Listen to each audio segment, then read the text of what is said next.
One theme is self actualization, and at the beginning of the movie, the women don't really have a sense of self. They don't understand themselves, and they struggle to accept their place in the world out of, fear and heartache and abuse. And their actions and their mistakes are centered around, finding this love and this acceptance.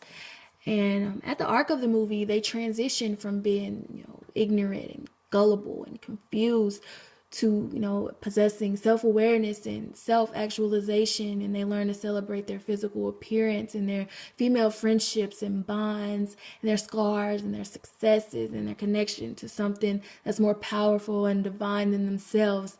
And by the end of the movie, they become fully fledged human beings, unique and powerful and glorious, and even in despite of their flaws.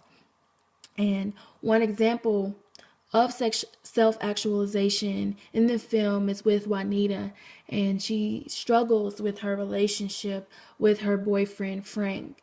And Frank will leave her from time to time for other women, and when he's ready to come back, he just seduces Juanita, and everything kind of goes back to normal. And she's just constantly on edge and afraid that he may leave her at any time, which he might.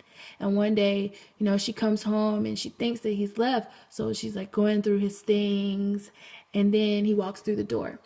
He calms her down, and then everything just goes back to normal and everything's okay. And then his birthday comes around, and she comes home with a cake, and once again Frank has left her for another woman. So Anita, she recites this monologue, and the monologue is, someone almost walked off with all of my stuff.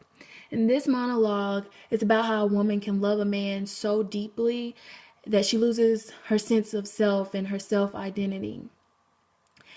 And when he leaves her void because he has walked off with all her stuff. And this stuff is not necessarily material things. It's her identity, her sense of self, her love for herself, her womanness, her womanhood. And but at the end of the poem, Juanita, she conveys how she would begin her journal of reestablishment and empowerment in order to get her stuff back.